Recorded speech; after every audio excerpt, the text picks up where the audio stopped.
off the afternoon breakout sessions, and I'm going to share some tips with you, some frameworks that will help you break through as a PM. And to do that, I need you to first take a little bit of a time travel with me. Let's pretend that it's not after lunch at all, it's actually morning. And we're walking along the Embarcadero in San Francisco on our way into the office. The sun is shining, I have my favorite cup of Phil's coffee in my hand. And as I do that, I'm actually thinking about my product roadmap. In particular, there's one idea that's playing back and forth in my mind. It's a customer dashboard. I know in my gut that this is the right thing to do.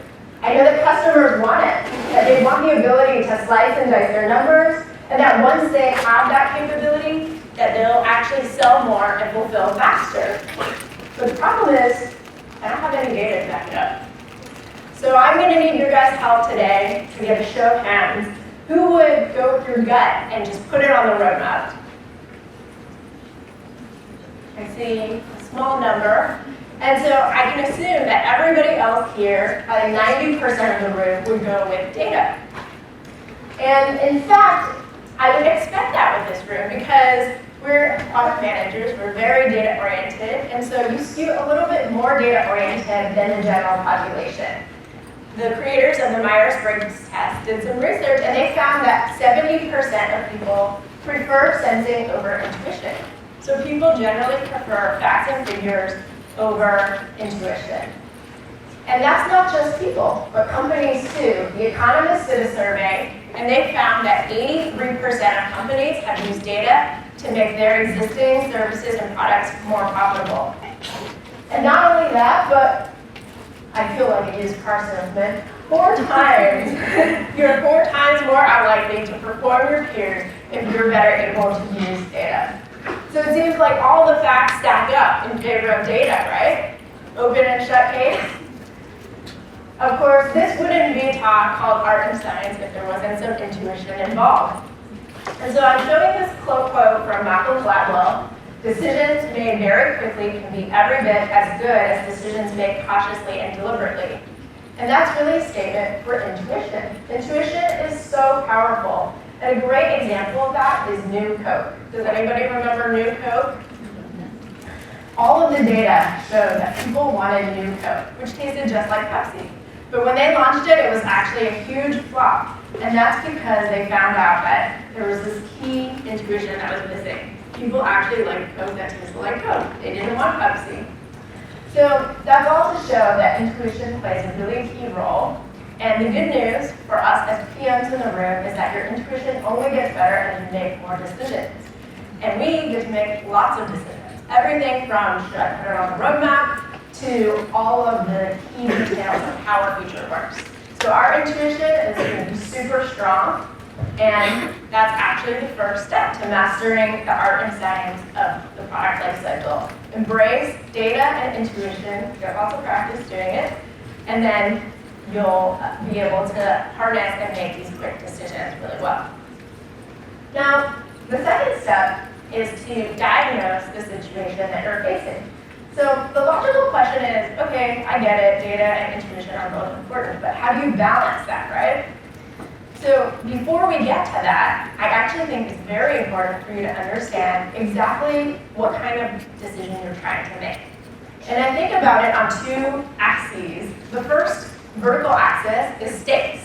So if something is high stake, then it's actually irreversible or very hard to reverse. This is a decision that you need to make really, really carefully, and you need to bring all of your stakeholders along.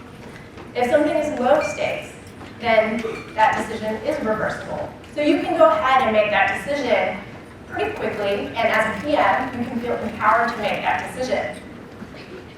On the horizontal axis, we have urgency. If something is high urgency, you need to make a decision right now. And that's not tomorrow, that's not in an hour, it is right now. Any decision is better than no decision at all. If something is low urgency, then you have a little bit more time to make that decision. So these pieces will help you diagnose the kind of problem that you're trying to solve. And then you're ready for the third step, which is to apply the 40-70 rule. Don't worry, you're not supposed to know what that is yet. The 40-70 rule is a golden rule that Colin Powell came up with. He's a retired 4-star general. He was the NSA advisor. He was a former chairman of the Joint Chiefs of Staff. So in other words, he's somebody that has made a ton of decisions under very high pressure. He's a decision-making expert. And his rule is very simple. It's that you need to have 40 to 70% of the data that you need to make the right decision. And then once you have that, you can go ahead and make the decision with your gut. So you might be wondering, what does 40% of data look like? That seems very nebulous. And it is a little bit, because it depends on your situation. So I thought this was best explained with some Bitmojis to explain how I'm feeling on the inside. If I have 40% of the data, I'm feeling a little bit like, I could go either way. I could be right, I could be wrong. Let me test it out and find out. If you have less than 40% of the data, Colin Powell will tell you, you are relying on your gut too much. And so you actually need to get a little bit more information before you make that call. Now, if I have 70% of the data, then I have the general picture right, but I know that there are a few holes in there. And as we heard from all the speakers this morning, something that we all face is imposter syndrome. So you're gonna feel a little bit uncomfortable when you're at 70% because you know the holes are there. And so you're sweating. But Colin Powell will tell you that's actually the right point to be at. You need to make those decisions that make you a little bit uncomfortable. Take that risk.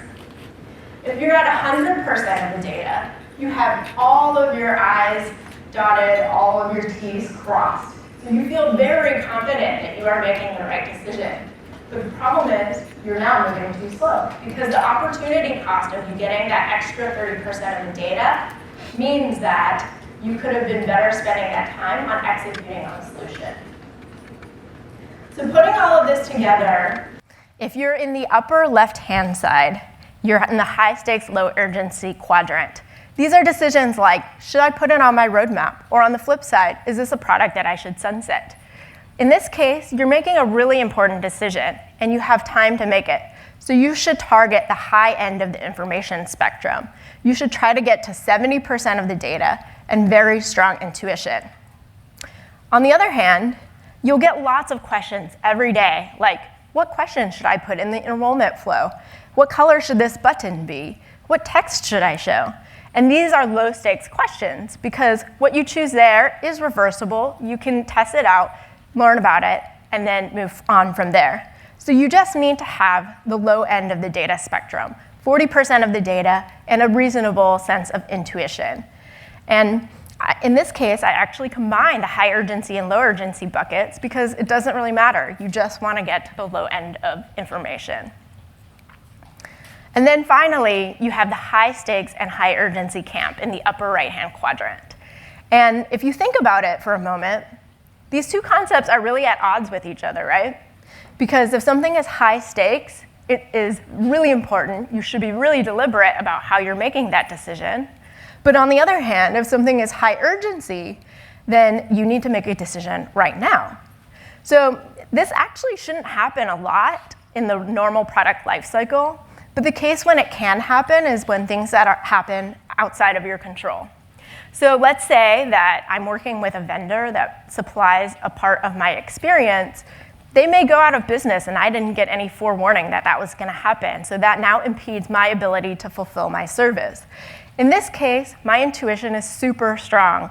I know that I need to make a decision and do what it takes to get my service back online. So I can target getting 40% of the data, maybe finding other vendors that can provide this service. It doesn't have to be the perfect one at this time, but it just needs to be one that will get the job done. So going back to the idea that I kicked off this presentation with, the customer dashboard, I can think through how that applies to these frameworks that I just shared with you. The idea of putting a customer dashboard on my roadmap is really a high-stakes, low-urgency question. So I know that I need to get 70% of the data and very strong intuition. But you also know that I have none of this. So the very first step that I need to take is I need to start talking to some customers, at least start gathering some data so I can start to understand what it is that they need, what problems they're trying to solve. And once I start talking to them, I realize something.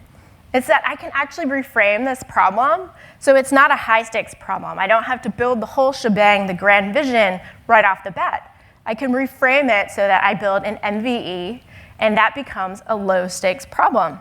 I can do this by sending out a simple email to a small group of pilot customers that contains a summary of their daily metrics. It's not flashy, and it's not what I dream of, but it's enough to get me started and to start collecting some data. And in fact, I find out that when I do that, I get 3 really important pieces of feedback. One is qualitative feedback from customers telling me that they love the product. Second, even better than them telling me that, I actually can see that they're using it because I can look at my email open rates, and they also start to contact their account managers asking for more.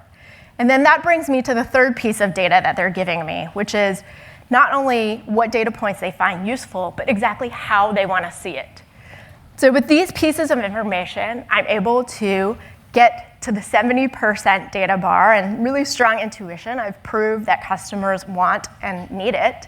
And I'm able to then prioritize the grand vision on my roadmap and eventually build it. And guess what? Customers loved it. So to sum up what we talked about today, there are really 3 steps to mastering art and science as a product manager. First, you need to embrace the role that both data and intuition play in the product decision process. Second, you need to diagnose the situation that you face. Is it a high urgency or low urgency decision? Is it high stakes or low stakes? And then finally, you can apply the 40-70 rule to know how much information you need to collect. If you can master these 3 steps, then you're going to be ready to break through with your PM career, and you'll find that you're never on the receiving end of this comment. An accurate but useless idea is still useless. That's not going to happen to us, ladies. Thank you very much.